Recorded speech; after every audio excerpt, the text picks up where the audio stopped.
এই একটা ticket counter আর এই দিক দিয়ে ঘাটে যাওয়ার রাস্তা। আমরা যাব ফেরিঘাটে, তো এখান দিয়ে আমরা টুক করে বেরিয়ে যাব। টিকিট কাউন্টারে টিকিট করানো হয়ে গেছে আর আমরা এখন যাচ্ছি ফেরিঘাটা দিকে।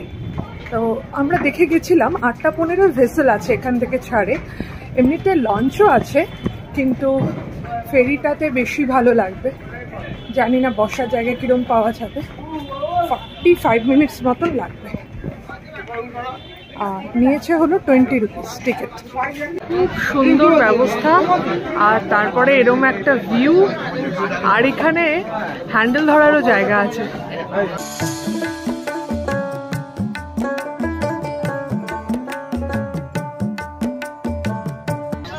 এখন বাজে 9:06। বর্গভীমার মন্দিরে আমাদের 10টার মধ্যে পৌঁছানোটা আর কি টাইমিং ছিল আর কি। মনে হয় না পৌঁছাতে পারবো। এবার এখান থেকে দেখি তমলুকে কিভাবে যাওয়া যায়, তো সবটাই শেয়ার করছি। চলো, আমরা চলে এসেছি কুকড়াঘাটি ফেরিঘাটে। এবার এখানেই বাস টার্মিনাস আছে, দেখা যাক কোন বাস যায় তমলুকে। কুকড়াহাটি থেকে তমলুক যাওয়ার ডিরেক্ট বাস 8:50 থামে, তো আমরা তো সেটা মিস করে ফেললাম। তো আমাদের এবার কেটে কেটে যেতে যাবে, নন্দকুমারে আমাদেরকে গিয়ে নামতে হবে। তো এখন মনে হচ্ছে ছেড়ে দেবে, সামনে লাইন আছে, ক্লিয়ার হলেই আমাদের বাসটাও ছেড়ে দেবে। তমলুক শহরে চলে এসেছি। মন্দিরের পুজো দেওয়ার দ্রব্যাদি এখানেই পাওয়া যায়। তো আমরা চলে এসেছি বর্গভীমা মন্দিরের সামনে।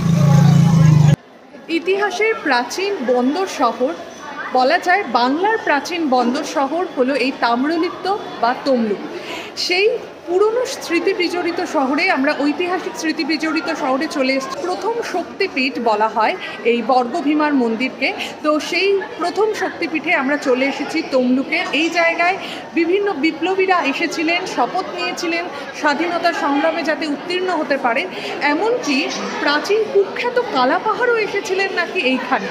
সমস্ত খবর দেব তোমাদেরকে। তার আগে চলো মন্দিরটা ঘুরে দেখাই, আর কীরকমভাবে এই মন্দিরে পুজো দেওয়া যায়, ভোগ নেওয়া যায়, সমস্ত তথ্য তোমাদেরকে দেব।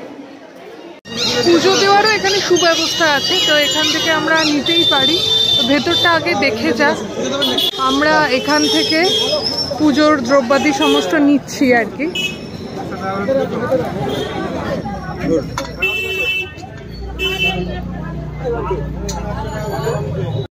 51টা সতীপীঠের একটা পীঠ হলো এই বর্গভীমান মন্দির। বলা হয় মায়ের বা পায়ের গোড়ালি নাকি এখানেই পড়েছিল। তো চলো সেই শক্তিপীঠে আমরা পুরনো সেই মন্দিরে পুজো দিয়ে আসি। বর্গভীমা বা ভীমরূপা মাতা বঙ্গদেশের পৌরাণিক তাম্রলিপ্ত জনপদের অধিষ্ঠাত্রী দেবী। তিনি হলেন কালী, মতান্তরে উগ্রতারা। তিনি পশ্চিমবঙ্গ তথা প্রাচীন বঙ্গদেশের ঐতিহাসিক বন্দর শহর তাম্রলিপ্ত শহরের প্রাণ কেন্দ্রে প্রতিষ্ঠিত রয়েছেন। অনুমান করা হয় পৌরাণিক তাম্রলিপ্ত জনপদ প্রতিষ্ঠার পূর্ব থেকেই তার মন্দির এই স্থানে প্রতিষ্ঠিত। ভারতের অন্যতম জাগ্রত ও প্রধান শক্তিপীঠ। পীঠ নির্ণায়ক তত্ত্ব অনুযায়ী এটি 51 পীঠের প্রথম পীঠ, যা প্রাচীন ধ্রুপদ বাংলা মাতৃকা উপাসনা ও শক্তি আরাধনার চিহ্ন বহন করেছে। প্রচুর বড় লাইন, আমরা ভেবেছিলাম সামনের দিকে লাইন। শাক্ত ঐতিহ্যের কারণে মেদিনীপুর জেলার অনেক বিপ্লবী এখানে শপথ নিয়েছিলেন যে তারা ধর্মের পথে চলবেন এবং সশস্ত্র বিপ্লবের মাধ্যমে মাতৃভূমিকে পরাধীনতা থেকে মুক্ত করবেন। ভারতের বিখ্যাত বিপ্লবী ক্ষুদিরাম বসু এখানে পুজো করতে আসতেন। স্থানীয় লোকেরা এই মন্দিরে দুর্গাপূজা, বাংলা নববর্ষ এবং কালী পুজো উপলক্ষে বিশাল উৎসব উদযাপন করেন। এই মন্দিরে প্রসাদ দেবীর জন্য প্রতিদিন প্রস্তুত হয়। বেশিরভাগ শক্তি মন্দিরের মতো দেবীর প্রসাদও নিরামিষ হয় না। দেবীর প্রসাদ হিসেবে এখানে শোল মাছ রান্না বাধ্যতামূলক।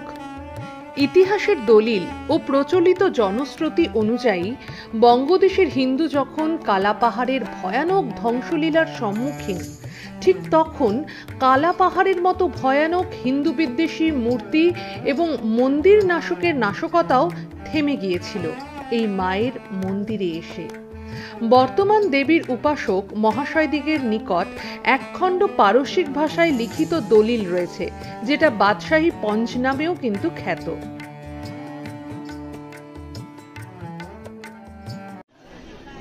মন্দির বলা হচ্ছে বল্লাল সেনের সময়ে নাকি এই মন্দির নির্মাণ হয়েছিল। তো আমরা এখন পুজো দেওয়ার জন্য মন্দিরে প্রবেশ করছি আর মাকে পুজো দেব এখানে। 1567 থেকে 68 খ্রিস্টাব্দ নাগাদ দুরন্ত কালাপাহাড় উড়িষ্যা বিজয়ের পর বঙ্গদেশের তাম্রলিপ্তে প্রবেশ করেছিলেন। তিনি এই দেবীকে দর্শন করে শক্তিহীন হয়ে পড়েন এবং এই ঐতিহাসিক দলিল রচনা করেন। কিংবদন্তি মেশা কাহিনী বিস্ময়কর লোমহর্ষক। কালাপাহাড় সুলেমান করনানীর সেনাপতি ছিলেন। উড়িষ্যা অভিযানকালে কালাপাহাড় মন্দির ও দেবদেউল ধ্বংস করে বঙ্গদেশে এগিয়ে চলেছেন রূপনারায়ণের দিকে। তটে শিবির খাটিয়ে বর্গভীমার মন্দিরের দিকে একা এগিয়ে চললেন কালাপাহাড়। মন্দিরের দেবগৃহের দুয়ারে এসে দাঁড়ালেন কালাপাহাড়। তারপর মন্দির ধ্বংস করে তাঁবুতে না ফেরায় তাঁবুর পাঠান সৈনিকরা স্তম্ভিত হন।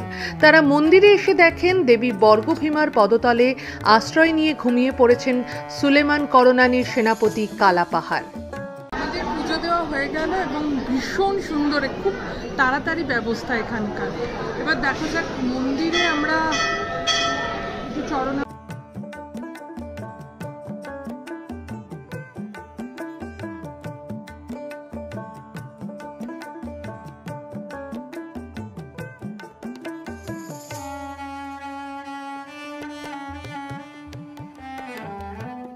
আমাদের তো পুজো দেওয়া হয়ে গেছে। এখানে যে ভোগ দেওয়া হয় আর কি, সেই জন্য কুপন কাটতে হয়। তার জন্য 9:30টায় আসতে হয়। 110 টাকা হলো কুপনের প্রাইস আর কি। তো এখন মায়ের যেটা শক্তি কুণ্ড, যেটা সেই কুণ্ডটা তোমাদেরকে একটু দেখাই, চল। বর্গভীমা মায়ের পূর্ণ কুণ্ড, তো সেই কুণ্ডে আমরা একটু নামবো।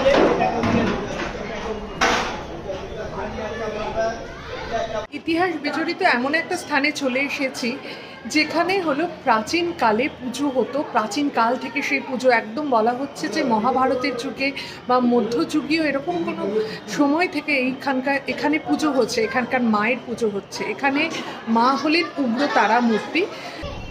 পুণ্যকুণ্ড পেরিয়ে এবার আবার চলে যাব মূল মন্দিরের সামনে। মূল মন্দির কিন্তু এটা, আর এটা নাথ মন্দির বলা যেতে পারে। এখান থেকেও মায়ের দর্শন করা যায়। আজকে বলা হচ্ছে 1200 মতন বলছে যে কুপন কাটা হয়ে গেছে।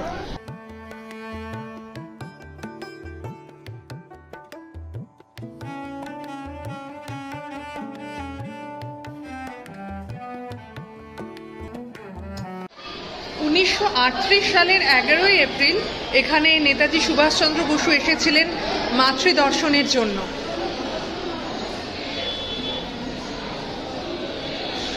টেম্পলস অফ বেঙ্গল সিরিজে আজকে আমাদের মন্দির হলো তমলুকের বর্গভীমা মায়ের মন্দির। এখানে আমরা এলাম এবং এখানে পুজো দিলাম। সমস্ত ইনফরমেশনগুলো তোমাদেরকে দেওয়ার চেষ্টা করলাম। ভালো লাগলে নিশ্চয়ই লাইক, কমেন্ট আর শেয়ার করে দেবো। স্বামী প্রেমানন্দ মহারাজ এখানে এসেছিলেন এবং এটা রামকৃষ্ণ মিশন থেকে এই বিশ্রামাগারটা সেটা হলো উদ্বোধন করা হয়েছিল, তাই জন্য এটা হলো প্রেমানন্দ বিশ্রামাগার। বর্গভীমা মায়ের মন্দির এখানেই, আর আমরা এই ভীমা বাজার দিয়ে এগোচ্ছি। এখানে বি সরকার জহুরির দোকান আছে। বেশ বড় জায়গা, মানে ছোটোখাটো মোটেও নয়, আর বেশ ভিড় আর কি, লোকময়, হ্যাপেনিং প্লেস বলতে যা বোঝায়, বড় শহর। এইখানে একটা দোকানের ঠিকানা বলছে স্টিমার ঘাট, তো আমাদের ম্যাপেও দেখাচ্ছে স্টিমার ঘাটটা এইদিকে। একবার চেক করে নিয়ে এইদিকে আমরা যাব। এইদিকে গেলে আমরা যেটা করব, নদী পার হয়ে এটা হাওড়ার দিকে যাবে। এখানে এসে যদি মন্দিরে প্রসাদ না পান তবে কোনো চিন্তা নেই, কারণ এখানে প্রচুর খাবারের দোকান আছে, প্রচুর অপশনস আছে, মানে নিরামিষ আমিষ দুটোই এখানে পাওয়া যায়। চৈনিক পরিব্রাজক হিউয়েন সাং এসেছিলেন 640 খ্রিস্টাব্দে, এখানে ফলকে লেখা আছে সেইটাই। আর এখানকার তৎকালীন রাজার কাছে এসেছিলেন, তো সেটাও খোদিত করা আছে দেওয়ালে। প্রাচীন শহরে চলে এলাম। এই তাম্রলিপ্ত পৌর প্রাথমিক সুস্বাস্থ্য কেন্দ্র আমরা চলে এসেছি, আর একটু হাঁটতে হবে এই দিকে। মহাপ্রভু খেয়াঘাট, এখানে একটা শ্রী চৈতন্যদেবের মন্দিরও আছে। বলা হয় নীলাচলে যাওয়ার আগে নাকি প্রভু এখানে এসেছিলেন। আমরা আস্তে আস্তে স্টিমার ঘাটের দিকে এগোচ্ছি। এখানে লেখা আছে, পুরীধাম যাত্রাকালে তিনি রূপনারায়ণ নদীতে নৌকাযোগে তমলুকের মাটিতে পাদস্পর্শ করেন। এই পথে ভক্ত শ্রীল বাসুদেব ঘোষের আশ্রমে 2 রাত্রি যাপন করেন এবং শ্রী জিষ্ণুহরি মন্দিরে বৈষ্ণব সেবা দেন। স্মারক হিসেবে এই মূর্তিটি নদী তীরে স্থাপন হইবে, অখণ্ড হরিভজন কুটি স্থাপন হইবে।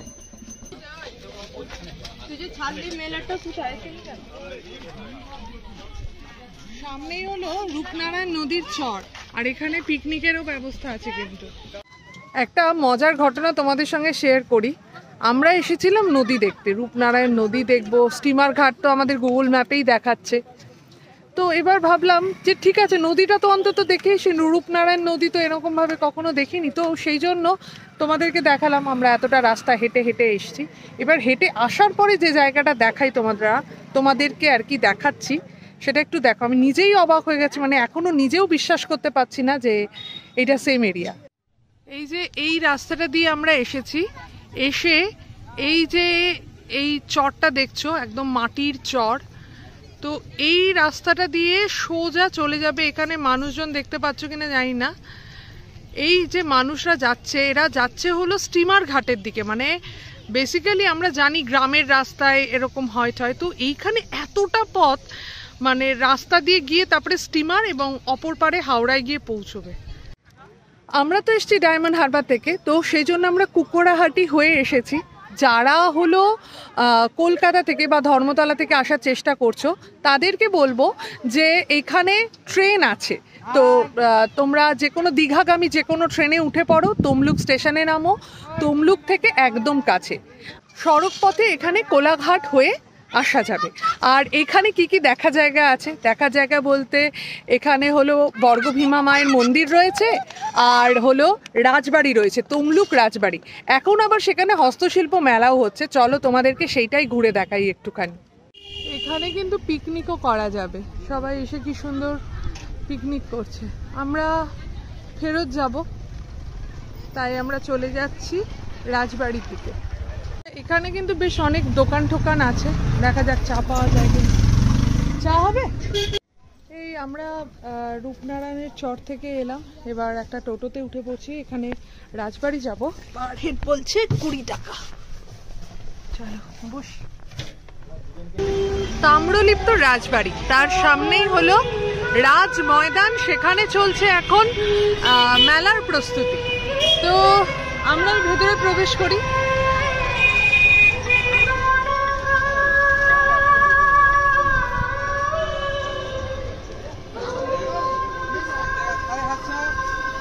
শীতে মেলাটা একটা কম্পালসারি, সব জায়গায় মেলা বসে, ভেতরে ভেতরে প্রচুর মেলা আছে। কিন্তু আজকে আমাদের মূল উদ্দেশ্য হলো তাম্রলিপ্ত রাজবাড়িটাকে দেখা, তো সেই জন্যই আমরা ভেতরে ঢুকছি।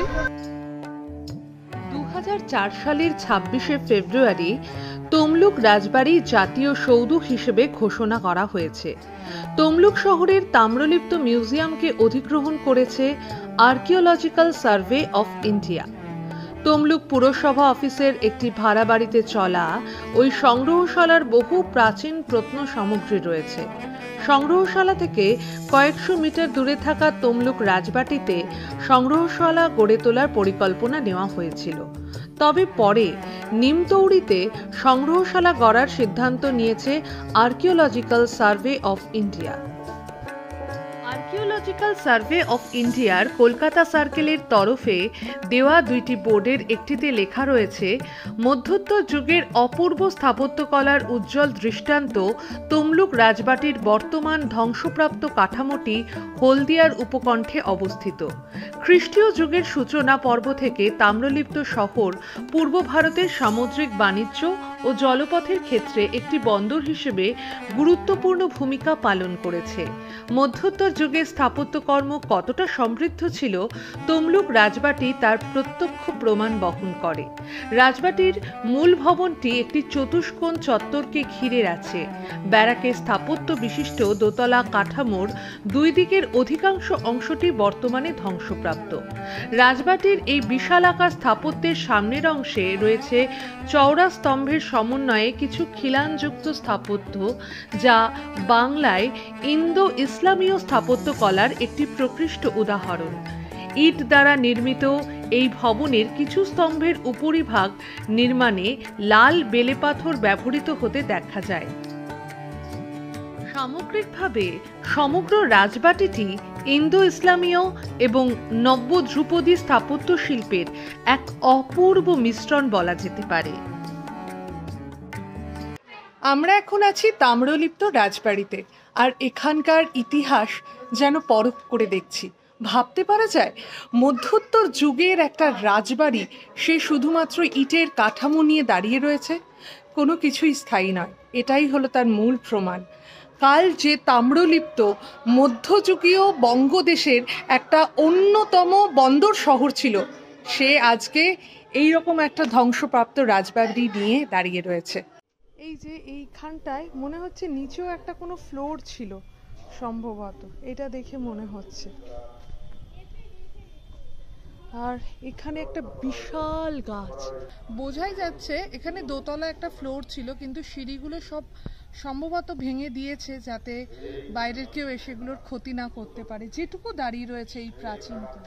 আমরা যে বর্গভীমার মন্দিরটি দেখেছিলাম, ঠিক সেম ধাঁচেই কিন্তু এই মন্দির বানানো। এইটা হলো রাজবাড়ির মন্দির। আমরা চারদিকে প্রদক্ষিণ করছি।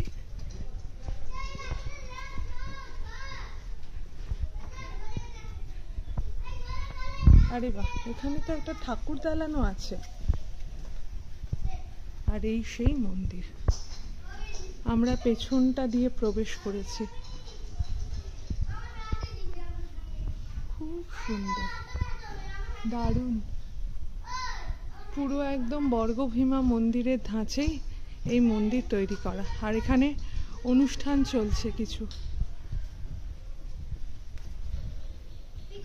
রাধা গোবিন্দর মন্দির, বিগ্রহ আছে এখানে রাধা গোবিন্দ। পুরো মন্দির এইটাই। আর মন্দিরের প্রবেশদ্বার হলো এইটা।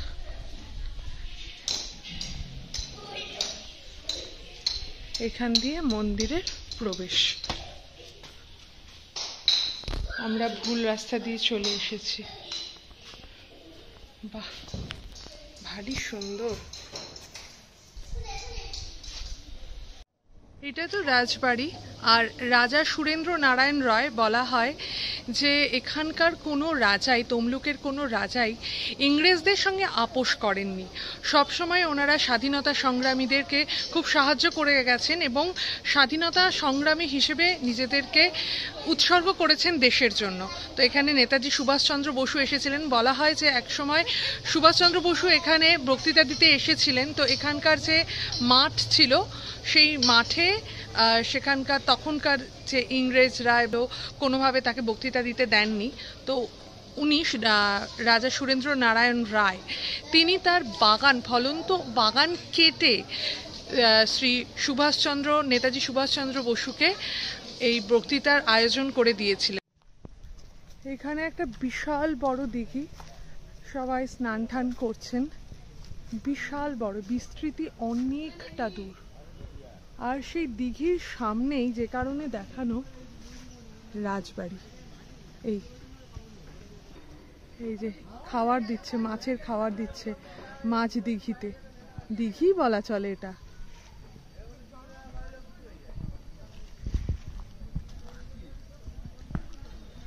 রাজময়দানে হলো হস্তশিল্প মেলা। তো শিল্পীরা এখন কাজ করছেন, এখানে পট আঁকছেন, ট্রে, এগুলো এখানেও কাজ চলছে। ওড়না, ওড়না আছে, পট আছে, হ্যাঁ, গেঞ্জি আছে, পাঞ্জাবি আছে, ওড়না আছে, ওড়না আছে, আর সব আছে। একদিনের ট্রিপ করতে গেলে আমার মনে হয় এই তমলুক ট্রিপটা তোমাদের বেশ ভালোই লাগবে। এক তো এখানে বর্গভীমার মন্দির রয়েছে, আর এই তমলুক রাজবাড়ি নিজেই একটা স্থাপত্য।